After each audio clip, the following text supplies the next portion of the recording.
그리스도 예수 안에서 사랑하는 울산교회 성도 여러분, 아내가 임신을 하면 갑자기 특별한 음식을 먹고 싶어 하게 되는 일이 있죠.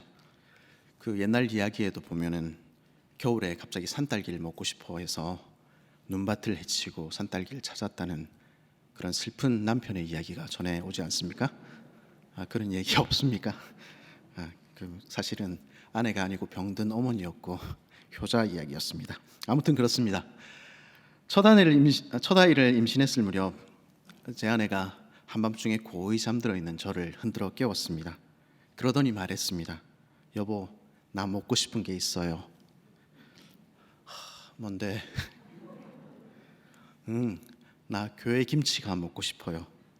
교회 가서 주방에 가서 김치 좀 꺼내오면 안 되겠어요? 아니, 이 시간에 무슨 교회 김치야. 내가 내일 갖다 줄게. 지금 그냥 자. 지금 먹고 싶어요. 내일 갖다 준다니까? 나 내일 새벽기도 가야 돼. 지금 자야 돼. 자. 그때 얼른 일어나서 한밤중에 교회 부엌에 몰래 숨어들어서 교회 김치를 가져왔어야 했습니다. 그랬더라면 교회 김치도 가져다 주지 않은 한 무정한 남편의 이야기를 17년째 듣고 있지는 않았을 것입니다. 앞으로 얼마나 더 들을지는 모르겠습니다. 그렇다면 도대체 왜 아내는 갑자기 교회 김치를 먹고 싶어 했을까요? 저는 그것이 늘 의문이었습니다. 아내와 제가 청년이던 시절에 주일은 여러분들 다 그러셨겠지만 주일은 하루 종일 교회에 있는 시간이었습니다. 아침부터 종일 교회에서 봉사하고 예배하고 저녁에 청년부 모임을 하고 있으면 정말이지 백가죽이 등에 쫙 달라붙는 그런 느낌이었습니다. 그런데 그렇게 성경 공부를 하고 있는데 문틈으로 어디선가 코를 자극하는 냄새가 솔솔 풍겨 들어오곤 했습니다. 집사님, 권사님들이 만들어주신 맛있는 김치찌개 냄새였습니다. 마침내 길었던 성경 공부가 끝이 나고 드디어 식탁에 둘러앉아서 밥을 한 입 하고 먹으려면 그 푸는 순간 우리는 정말 얼마나 행복했는지 모르겠습니다. 그때 저희에게 교회란 김이 모락모락 피어나는 하얀 쌀밥과 빨갛게 푹 익은 김치찌개였습니다. 그 식탁에서 히하고 바보같이 앉아서 밥을 먹고 있던, 그런 웃음을 짓고 있던 우리는 정말로 밥식 입구, 한 식구라는 것 느끼곤 한 것이죠. 김치찌개는 단순한 한 음식이 아니라 우리가 한 가족임을, 한 교회임을 알려주는 표지였습니다. 그래서 아마도 아내는 그 교회 김치찌개가, 그리고 그 김치로 끓인 김치찌개가 먹고 싶었던 것 아닌가, 그렇게 추측해 봅니다. 그래서 그런가요? 저희 아이들에게 오늘 뭐 먹고 싶어? 오늘 저녁에 뭐 먹고 싶어? 하면 언제나 딱 손을 들면서 김치찌개 이렇게 이야기를 하곤 합니다. 어쩌면 교회는 처음부터 밥상 공동체가 아니었나 하는 생각하게 됩니다. 복음서를 자세히 읽어보시면요, 성경은 예수님과 제자들의 밥 먹는 이야기로 가득 차 있습니다. 그들은요, 먹고 또 먹었습니다. 세리의 집에서 먹고, 바리새인 집에서도 먹고, 유대에서도 먹고, 갈릴리에서도 먹고, 들판에서도 먹고, 심지어는 밀밭에서 지나가다가 보리 이삭까지 따서 그렇게 먹었습니다. 바리새인의 외식을 주의하라고 예수님 말씀하시니까 서로 막 쿡쿡 찌르면서 니 떡 갖고 왔나? 떡이 한 개밖에 없지. 그러니까 예수님 저 말씀하신다 아이가. 성경에 나와 있는 이야기입니다. 그죠? 그리고 예수님께서 열병에 누워있는 베드로의 장모를 고치시니까 장모님 일어나시자마자 베드로 뭐라 그럽니까? 장모님 배고파요. 우리 밥 좀 주세요. 성경에 나와 있지 않습니까? 그리고 죽은 나사로 살아나니까 그 집에서 또 신나게 밥을 얻어먹는 것입니다. 세상에 이런 사람들이 있습니다. 공생의 3년, 정말이지 제자들이 흘린 밥풀떼기만 주어도, 그죠? 빵 부스러기만 모아도 12광줄이 충분히 되지 싶습니다. 그래서 예수님께서는 심지어 먹기를 탐하고 포도주를 즐기는 사람이라는 모함까지 들어야 하시지 않았습니까? 우리 예수님 혹시 그 부산 가신 김모 목사님처럼 갈릴리 한 입만 아니셨나 그런 의심을 하게 됩니다. 근데 그게 예수님만의 모습, 제자들만의 모습은 아니었습니다. 최초의 교회의 모습을 보여주는 사도행전 2장은 우리에게 뭐라고 들려줍니까? 그들이 사도의 가르침을 받아 서로 교제하고 떡을 떼며 오로지 기도하기를 힘쓰니라. 날마다 마음을 같이하여 성전에 모이기를 힘쓰고 집에서 떡을 떼며 기쁨과 순전한 마음으로 음식을 먹고, 서로 내 것 나누어 주는 이야기와 함께 먹는 것, 함께 마시는 것이 교회의 가장 근본적인 특징이었다고 이야기하고 있는 것입니다. 그러면 예수님께서는, 그리고 최초의 교회는 왜 그렇게 열심히 먹고 마셨던 것일까요? 그 이유는 아마도 함께 먹고 마시는 그 식탁이야말로 하나님께서 원하셨던 나라, 천국이 무엇인지 우리에게 가장 분명하게 들려주기 때문일 것입니다. 옛날의 고대의 세상에서는요, 함께 밥을 먹는다는 것은 굉장한 의미를 가지고 있었습니다. 그리스 로마 세계에서는요, 함께 밥을 먹는 사이, 그걸 갖다가 다른 말로 친구라고 불렀습니다. 그리고 유대인들 사이에서는요, 함께 밥 먹는 사람, 그것은 하나님의 한 가족이라는 의미였습니다. 유대인들은요, 저 이방인과는, 저 세리와는, 저 죄인과는 나 도저히 밥 못 먹겠어요, 이렇게 소리치곤 했는데요, 그 이유는 그 사람들은 내 가족이 아니라는 것입니다. 함께 밥 먹는다는 것은 한 식구가 된다는 의미였기 때문입니다. 요즘 성경 통독에서 레위기 지나서 민수기 지나고 있지요.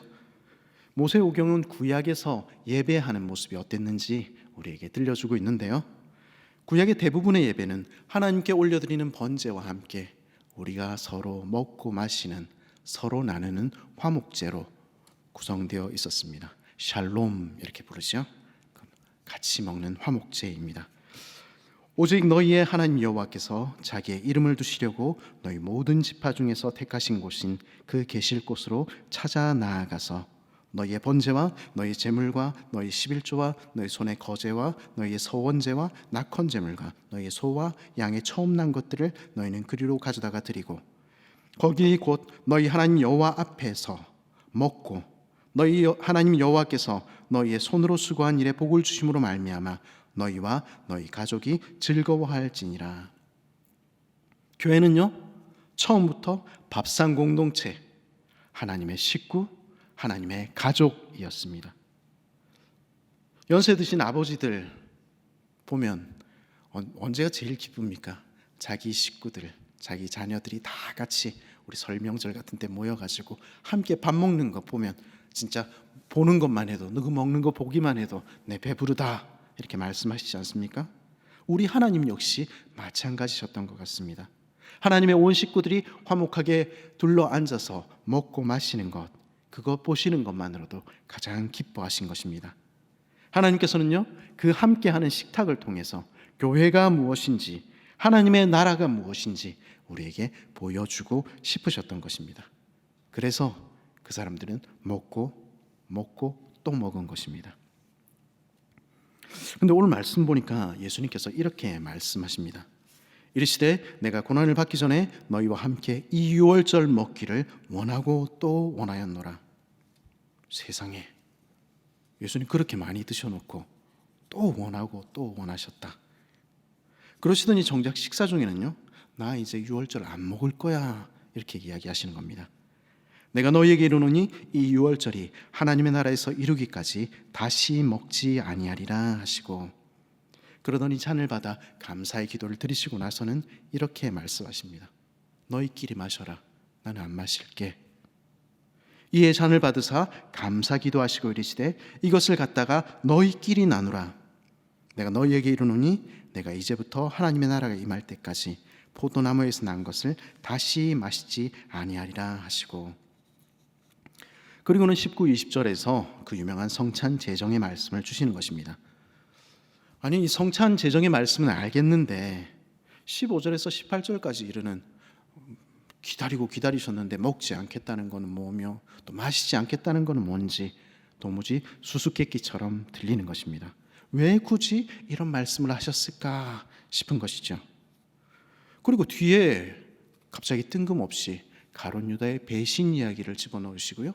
누가는 거기에다 한술 더 떠서 다른 복음서들에는 등장도 하지 않는 누가 서로 크냐 하는 문제로 그 밤까지 제자들이 싸우는 이야기를 집어넣고 있더라 하는 것입니다. 그리고는 천국의 식사 이야기로 마치는 것이죠. 예수님께서는요, 왜 유월절 식사를 원하고 또 원하셨을까요? 왜 예수님께서는요, 그 잔을 너희끼리 나누라 말씀하셨고요, 또 하나님의 나라에 임할 때까지 나는 먹지 않겠다 말씀하신 것일까요? 이 이야기를 이해하기 위해서는 아마 이 유월절 식사, 이 배경이 되는 유대인의 유월절 식사가 어떤 것이었는지 조금은 이해할 필요가 있어 보입니다.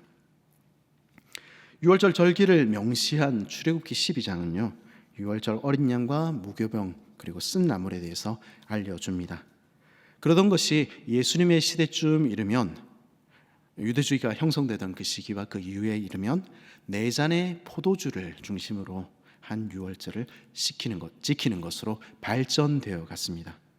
그리고 오늘날 또 유대인들은 그 네 잔의 유월절 포도주와 함께 그 유월절을 지키게 됩니다. 오늘날 많은 사람들은 이 네 잔의 포도주는 출애굽기 6장의 유월절 기사와 연관되어 있다고 생각합니다. 그러므로 이스라엘 자손에게 말하기를 나는 여호와라, 내가 애굽 사람의 무거운 짐에서 너희를 빼내며 그들의 노역에서 너희를 건지며 편판일과 여러 큰 심판들로서 너희를 속량하여 너희를 내 백성으로 삼고 나는 너희의 하나님이 되리니 나는 애굽 사람의 무거운 짐 밑에서 너희를 빼낸 너희의 하나님 여호와인 줄 너희가 알지라. 여기서 빼내며 건지며 속량하며 내 백성 삼고라는 이 네 개의 하나님의 일하심을 기념하는 포도주 잔을 드는 것으로 유월절 식사를 행했다는 것입니다.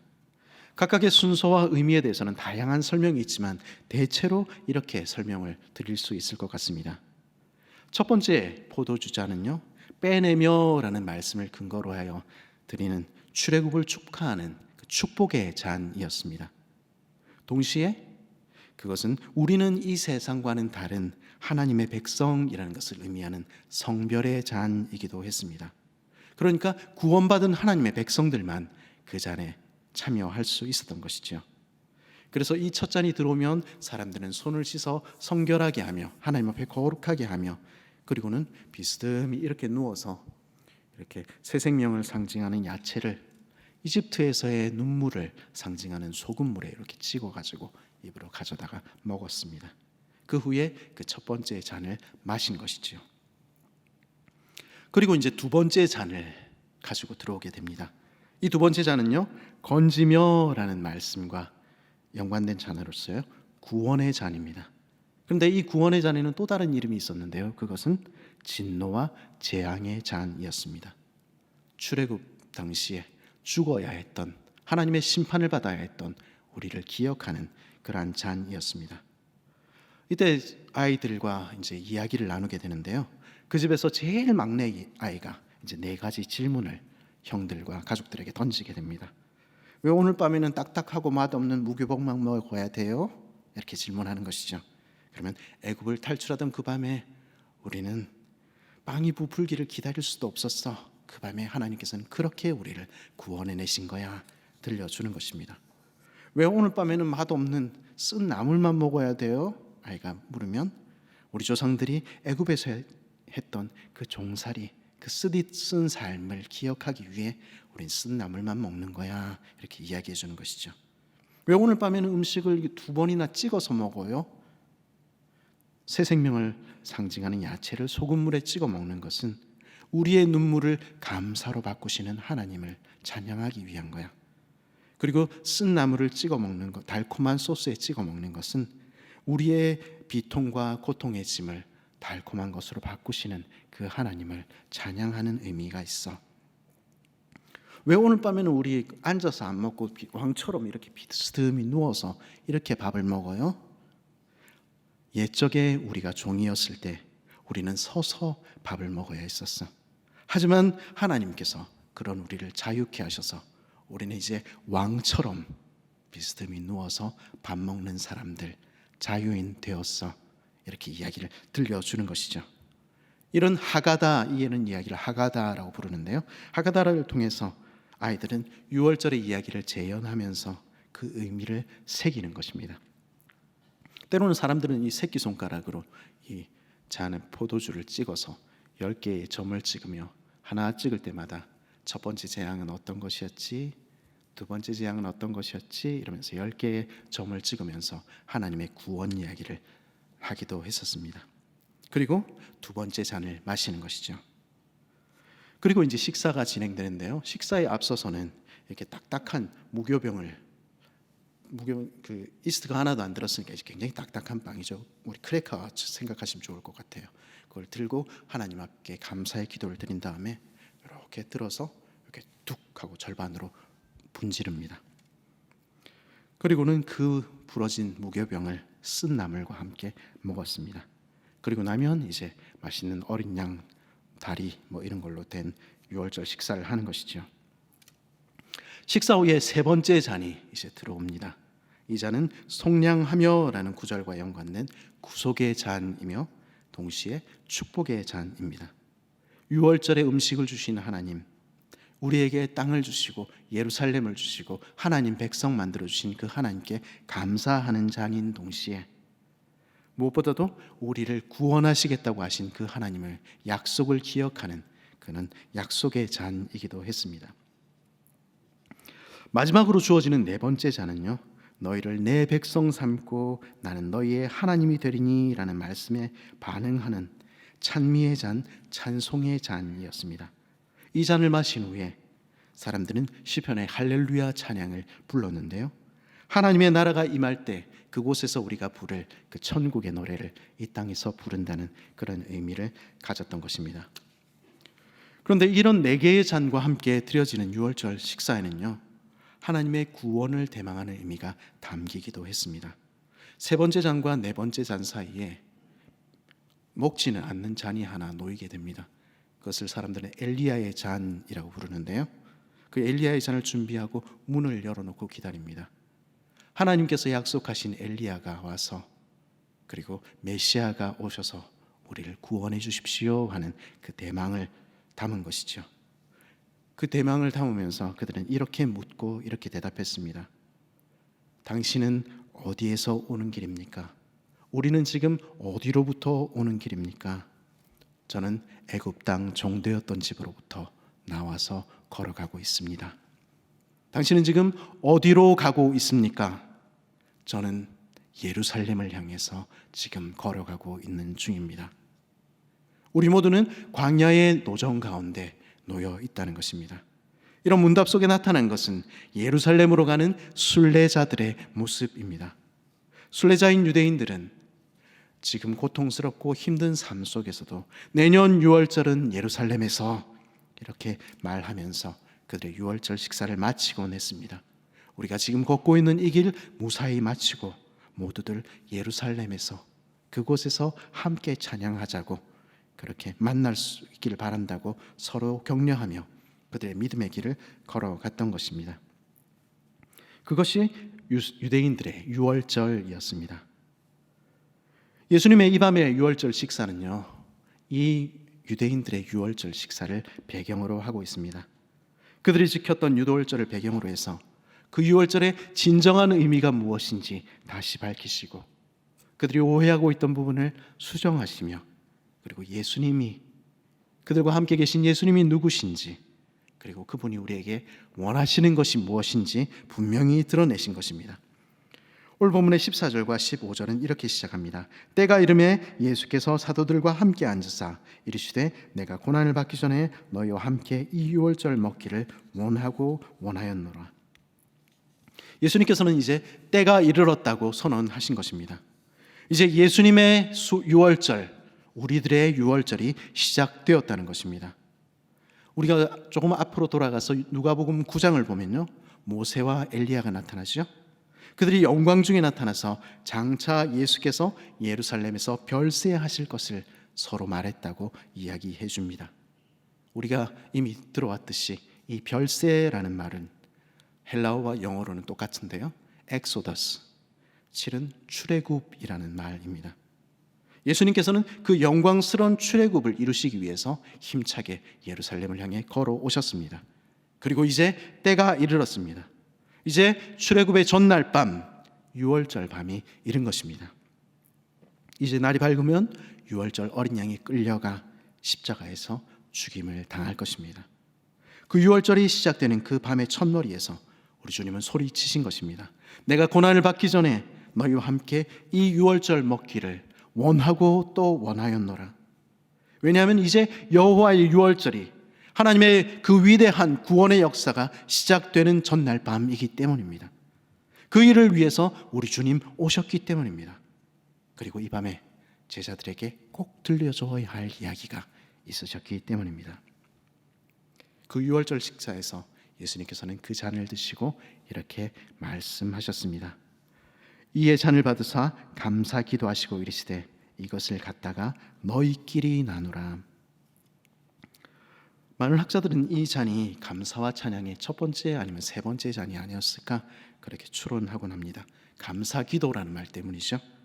근데 제 생각에는 그 사람들이 간과한 중요한 사실이 한 가지 있는 것 같습니다. 그것은 바로 너희끼리 나누라 하는 말입니다. 너희끼리 나누면 우리 주님의 잔은 어디에 있습니까? 우리 주님의 잔은 따로 있었던 것입니다. 주님이 마셔야 할 잔은 따로 있었습니다. 우리 예수님께서 그 유월절 밤에 고민하며 마셔야 할 잔은 따로 있었습니다. 그날 예수님께서 받으셔야 했던 그 잔은 바로 두 번째 잔인 고난의 잔이었습니다. 예수님께서는 그 잔 정말로 피하고 싶으셨죠. 그래서 그날 밤 그 유월절 식사가 끝나기가 무섭게 겟세마네 동산에 올라가셔서 피땀을 흘리며 이렇게 기도하신 것 아닙니까? 이르시되 아버지여, 만일 아버지의 뜻이거든 이 잔을 내게서 옮기시옵소서. 그러나 내 원대로 마시옵고 아버지의 원대로 되기를 원하나이다 하시니, 그러나 우리 주님 그 잔을 받아 마시셨습니다. 철저히 그 잔을 남김없이 받으셨습니다. 우리의 잔이, 우리의 두 번째 잔이 구원의 잔 되도록 하기 위해서, 우리가 나음을 입고 우리가 평화를 누리도록 하기 위해서 우리 주님께서는 하나님의 그 모든 분노와 그 모든 재앙을 십자가에서 그 온몸으로 받으신 것입니다. 그리고 그 주님께서 받으신 그 고난의 잔 덕분에 우리가 받아야 할 진노와 재앙의 잔이 변하여 우리 구원의 잔이 된 것입니다. 그 잔을 들고 우리 주님 말씀하신 것입니다. 진노와 재앙의 잔은 내가 다 받을 테니 너희는 구원의 잔을 나누어라. 이러한 우리 주님의 모습은 무교병을 자르던 장면에서도 이어집니다. 또 떡을 가져 감사기도 하시고 떼어 그들에게 주시며 이르시되 이것은 너희를 위하여 주는 내 몸이라. 너희가 이를 행하여 나를 기념하라 하시고, 우리 예수님께서는 그 딱딱한 무교병을 들어 감사 기도를 드리시고 그리고 그것을 반으로 부러뜨리셨습니다. 그리고 말씀하시는 것입니다. 이것은 너희를 위하여 찢는 내 살이며 이것은 너희를 위하여 부러뜨리는 내 몸이다. 내가 내 살 찢어서 너희를 구원하리니 너희는 왕과 제사장 되어 그렇게 하나님의 나라를 누리렴. 저녁 먹은 후에 잔도 그와 같이 하여 이르시되 이 잔은 내 피로 세우는 새 언약이니 곧 너희를 위하여 붓는 것이라. 식사가 끝난 후에 예수님께서는 구속과 축복의 세 번째 잔을 다시 드셨습니다.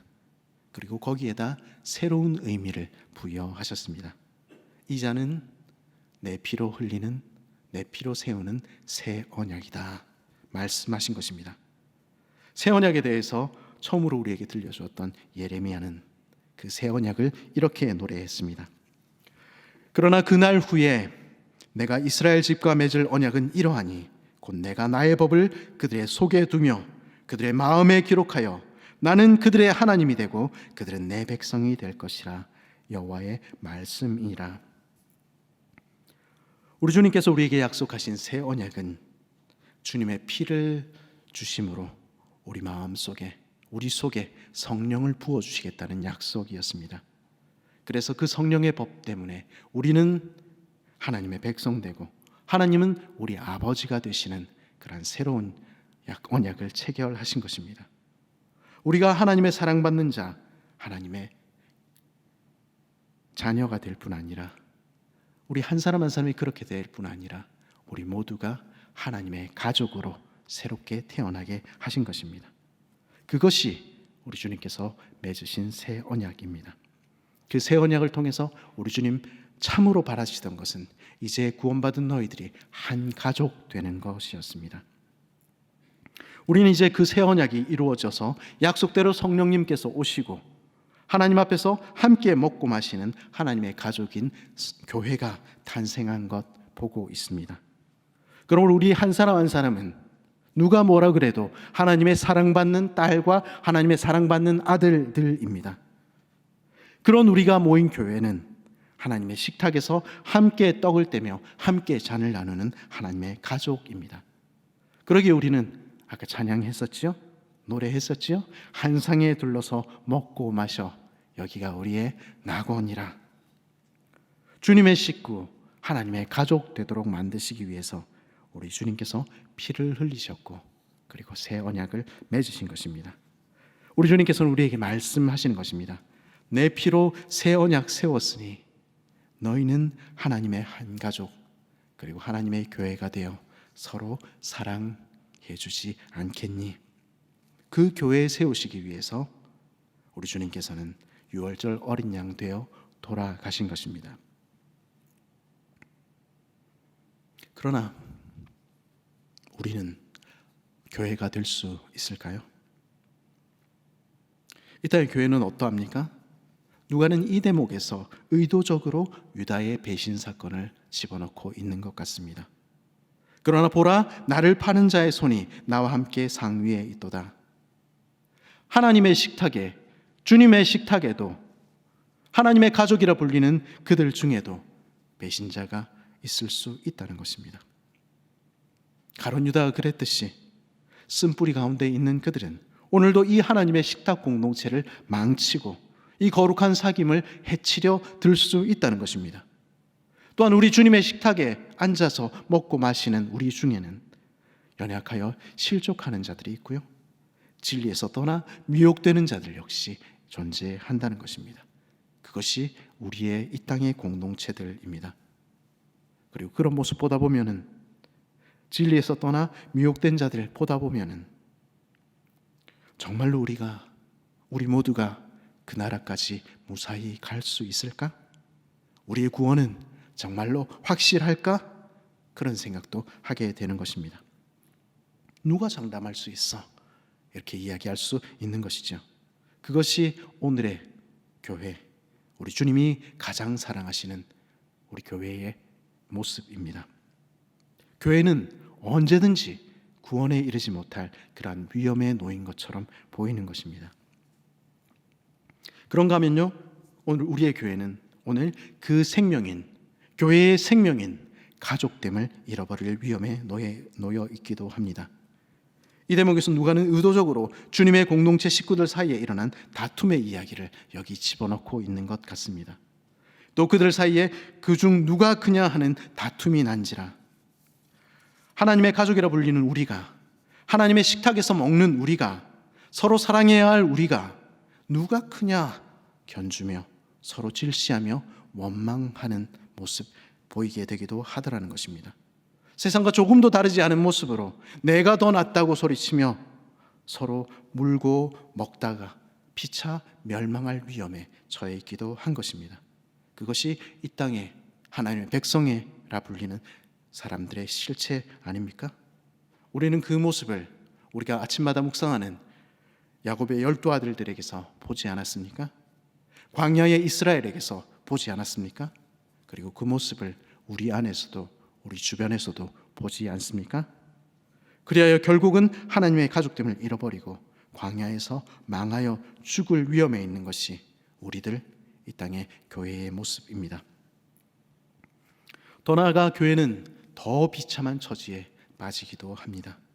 구원의 통로와 구원의 방주가 되었는 대신에 구원의 길을 막아서는 입장에 서게 되기도 하는 것입니다. 자기중심적이며 사랑을 잃어버린 교회는 세상의 빛과 세상의 소금이 되지 못합니다. 이방인을, 세리와 죄인을, 나와 다른 자들을, 하나님께서 찾으시는 이른 양들을 쫓아내는 교회는, 내쫓는 교회는 구원의 길을 막아서는 바리새인들에 지나지 않습니다. 그런 교회는 스스로 거룩하다 여기나 자기도 하나님께 나아가지 못할 뿐더러 남들도 하나님께 나아가지 못하도록 만들기도 하는 것입니다. 그것이 이 땅에 우리 눈이 보는 교회의 모습, 하나님의 가족이라 불리는 우리들의 모습이기도 한 것입니다. 그런 우리를 볼 때 우리에게는 소망이 있는가? 우리가 참으로 교회가 될 수 있을 것인가? 하나님의 한 가족이 될 수 있을 것인가? 질문하게 되기도 하는 것입니다. 소망은 어디에 있습니까? 우리의 소망은 오직 우리 주님께 있는 것입니다.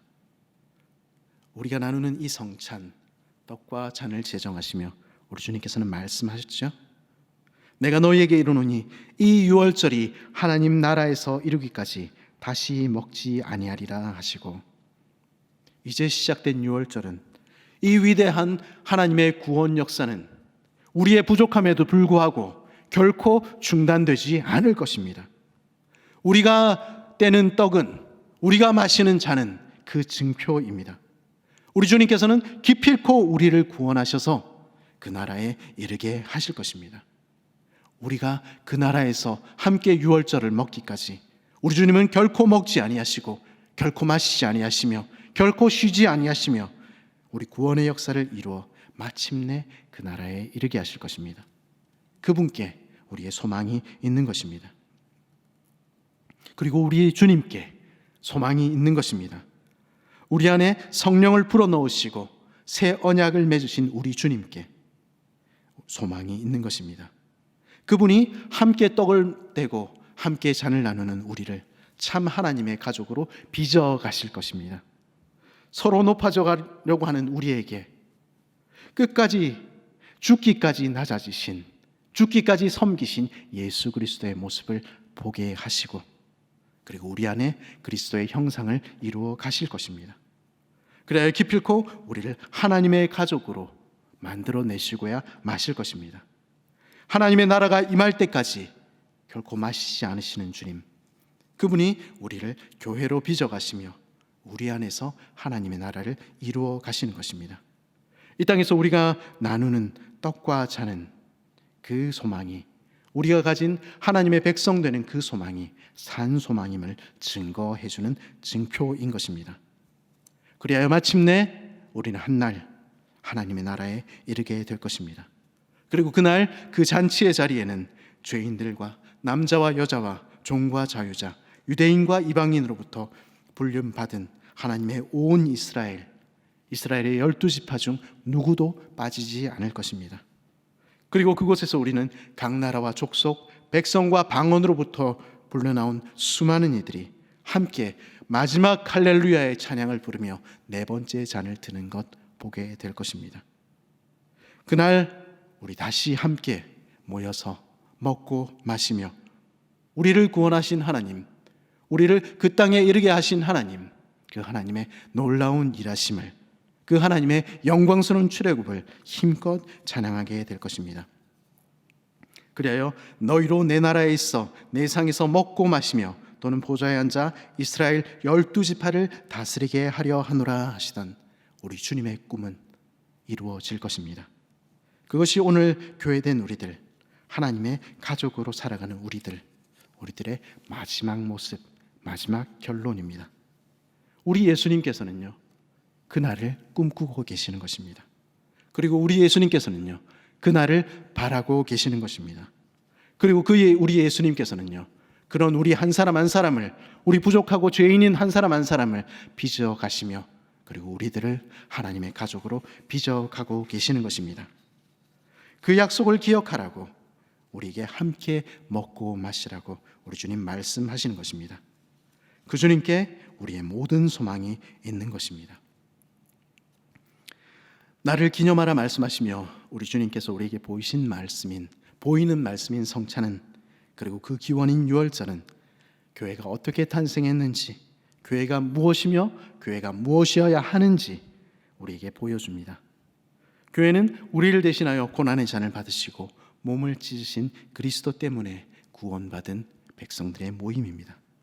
그리고 그리스도께서 피를 흘리신 것은 한 성령 안에서 함께 먹고 마시는 한 가족인 교회 만드시기 위함이었습니다. 그러나 나는 섬기는 자로 너희 중에 있노라 하신 것처럼 주님의 섬기심, 주님의 자식을 주심 때문에 우리는 하나님의 가족이 되었고 오늘도 교회가 되어가는 것입니다. 너희는 나의 모든 시험 중에서 항상 나와 함께 한 자들인즉, 그리고 그 주님께서는 세상을 구원하시고 하나님의 나라를 이 땅에 임하게 하시는, 만들어 가시는 그 주님의 위대한 출애굽 사역에, 구원 사역에 우리도 동참하도록 부르고 계시는 것입니다. 주의 교회를 이곳에서 섬겨주도록, 이곳에서 주의 고난을 그 몸에 채워가도록 부르시는 것입니다. 그리하여 마침내 온 세상 나라가 주와 그리스도의 나라가 되는 그 하나님의 위대한 꿈에 참여해 주도록 부르시는 것입니다.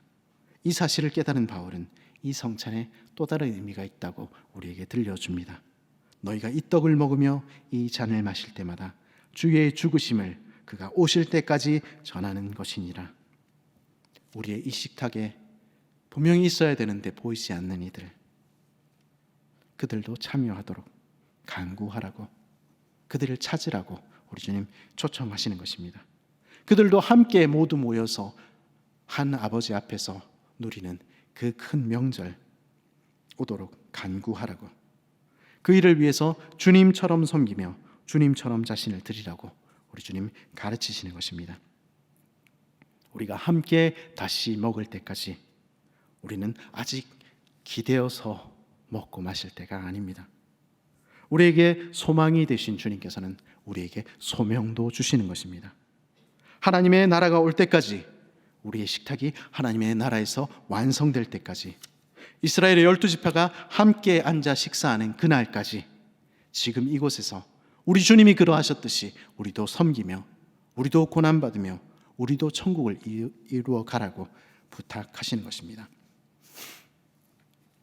그리스도 예수 안에서 사랑하는 울산교회 성도 여러분, 우리 주님께서는 자신의 몸을 찢고 자신의 피를 흘려 우리를 새 백성 만드시기 위해 이 땅에 오셨습니다. 하나님의 가족 만드는 그 일 위해서 우리 주님 오신 것입니다. 6월절의 식사는, 성찬은 우리에게 그 메시지를 눈에 보이는 말씀으로 생생히 전달합니다. 진노와 재앙의 잔은 내가 마실 테니 너희는 구원의 잔을 나누렴. 내가 내 살 찢어 너희를 구원하리니 너희는 왕과 제사장 되어 그렇게 하나님의 나라를 누리렴. 내가 내 피로 새 언약을 이루니 너희는 하나님의 한 가족 한 식구 되어 교회가 되어 가렴. 너희들이 하나님의 참 백성 되어 그 나라에서 함께 먹고 마시기까지 저 이방인 세리와 죄인들, 내가 이스라엘 사랑하는 온 이스라엘이 모두 돌아오기까지, 그날에 우리가 함께 먹고 마실 때까지 나는 먹지도 마시지도 않는다. 그리고 너희도 우리가 함께 다시 먹는 그날을 꿈꾸지 않겠니? 천국을 보여주며 천국을 나누는 하나님의 가족으로 살아주지 않겠니? 주님 부탁하시는 것입니다. 그런 교회가 되어주기를 우리 주님은 간절히 바라시는 것입니다. 우리 울산교회는 어떤 공동체입니까? 우리 안에 쓴 뿌리는 없습니까? 우리 안에 연약하여 쓰러진 자들은 없습니까? 우리 모두는, 이 자리에 모인 우리 모두는, 우리 울산교회의 이름을 가진 우리 모두는 마침내 그날의 구원에 이를 것입니까?